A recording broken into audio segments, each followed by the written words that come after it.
Live report. Daghang salamat na katawag Jerry katapag Job and Perteg kuyaw akinig ka nabulabog ang kami nga usa akinig lungsod sa Mabini kinuan nga usa ka patay lawas sa usa ka bahay nga siyam na kabuan ang gilubong kinuan nga nabulabog ko giugat sa wa pamiling suspect kagahapon adlaw ni alas 5 pasadong tag na sa hapon kundi diskubrihan ang kini mo patay lawas nga kuan kanang gihabwa siyang lungog katapag Jerry giguba ang kining pantyon tapos ang kini mo patay lawas sa usa ka bahay nga 36 anyos ang ana sa gawas muraga di sa gamay sa lungon kay gituang giguyo di katubang Jerry ang kanimo nga biktima. Matud ni Police Staff Sergeant Rene Joseph Cotamora, aga desk officer sa Mabini Police Station nga aga lang aton helip kagay buntaga matud pa niya nga nahitabo dito sa may Barangay Lungsodaan atong klaro katubang Jerry Barangay Lungsodaan kung dili dang lungsod kay kung dang lungsod dili Manas Carmen o kaganing Katmon. Okay. But ang sa Mabini kuan ni Barangay Lungsodaan o niya Lungsodaan. ni ya Lungsodaan katong Jerry. Adili sa Carmen o Katmon dang ag lungsod. Dang lungsod. Okay. Ya dito siya bali kay Lungsodaan o niya kuno siya kada nga sa papublikong samang sa mga barangay ang ganin ang nagdiskubrihan nga ang patilawas kigugat si Lungsodaan Barangay Captain Edgardo Auditor may napahibaw sa kablasan kalabot na sa agay na diskubrihan nga gihabwa nga patilawas katong Jerry o nini usa ka Maria Grace Paramo Valiente ang nakadiskubre sa usa ka patay sa pansyon abli na o gagituyuan o gaabli nya gibungkag ang lungon nini niabli na sab samtang ang lawas sa minatay ana sa gawa sa ngabahin sa lungon gituwang giguyod o wa nay sapot ang ganing maong pating lawas o nabili na rin kita Jerry ang kanilang iyang kuhan kanilang panty o underwear sa mga nga biktima. Naibaluan nga o sa Mabini PNP nga ang kaning neto gabuan sa Abril sa milabay nga tuig gilubong ang kini maong pating lawas ni Margie Labid 36 anyos o nya kisa namatay tungod sa sakit nga kaning UTI o kaning kidney problem katong Jerry nga namatay kini maong biktima dalaga ni siya no ang kini maong biktima katong Jerry unya matod ko tumora nga aga sa Mabini Police Station nga ang kini mapatay lawas sa biktima sa samtangan habit ta maagnas kay siyam naman kabuang ko to Jerry murag bakit ang bukog Murag hapit lang siguro ni katropag bitsi medyo pasinsas mga namahaw ron na oy dura ba ay mga malit og pamahaw ba mahitugod ni atong gibalita karon kini ingon anay siyam na kabuan murag nargyo sa advance o dura ba advance very advanced state of decomposition ang kini patay lawas ani babay katropag doon natay pangalan ani pero di lang to hinganlan katropag binji no? Yeah. Actually, ko naman Jerry, ang gagawin mo babay, ako na siya 36 years old niya, ato gituan nga pariente na po ni kapitan, ang kapitan sa barangay, Lungsodaan ka naman Jerry. O niya, mali ito nga, ang kining pagdulas polis kay, diyan examine ang kining mampatay lawas sa pambiktima ka naman Jerry, ni alias Margie ka naman Jerry, kung siya kanang, kanang, why nakita nga, gipanamasta-masa ang kining mambiktima. So why, kanang, kanang batang, ni insert nga kada usa ka kada bitong butang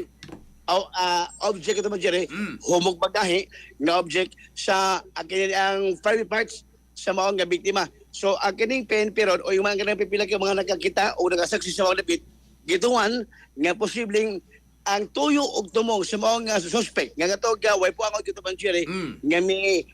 kanang may guba sa pansyon o niya o mitilta sa pansyon. Tapos may kuan may abis lungon gihabon patay lawas gibolas kili giguyod posible tuway-tuway ang tumong ang tuway-tuway may kuhaon nila iya kada man Jerry kay wa may kanakan wa may nakitaan nga ang kaning posible gilugos sa biktima o kaning hilabtan so dagtuo ang uban kaning so may tuyo nila ngano kuhaon man nila ang tuway-tuway katropa binji gumikan kay duna ni gahom. Actually, tuway ko naman siya based lang po sa atong nahibawan o kaning sa tato po na ito nga ang kaning mga nilunggan si pipilag ka mga katiguangan nga ang kaning tuway kung siya kanaga kumbaga ilan ang gamiton parte sa kinabitong pagpanambal o kaya nang sa bad side yung pagpanambal ka ito man Jerry yung mo pa nga makaayo na siya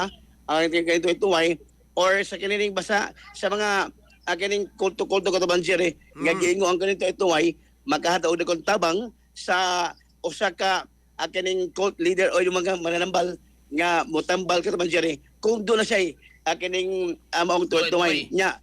pagtanaw ka man Jerry kay nabaman ang tuway sa mga biktima so posible pod nga ilang ituan nga murag ang kining tuway murag dili siguro maayo nga kining magamit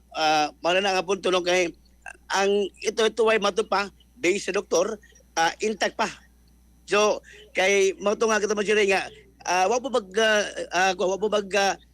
pahibaw pulis kon ang kini mong pag-ugkas patay lawas buntag ba gabi ba kay kagahapon sa alas 5 sa hapon dihan kani si Mary Grace para mo balyente nga paingon niya malagkot sa mong samang dito niya kitaingan bungkag ba ni bang pansyon hoting kitiyang gilantaw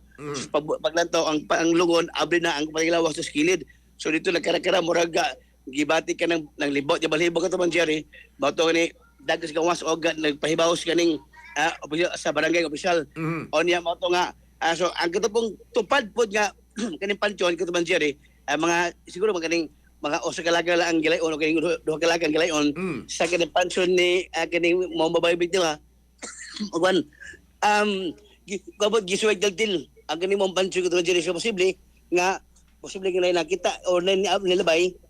o niya paglabay katuban Jerry murag makita man nimo ang suspect wa na mo padayon sa pagtiltil sa pansyon nga tupad sa pansyon nga katunoon og tiltil nga kining patay lawas sa biktima nga katong babae nga dalaga nga mo na unang gitiltil og nahabog ng patay lawas katuban Jerry. Mo na nga karon ura ang kadto mga nagkuha sila gidudahan nagkuha tuway-tuway ka tropang BG taga diha ra pud to sa daang lungsod.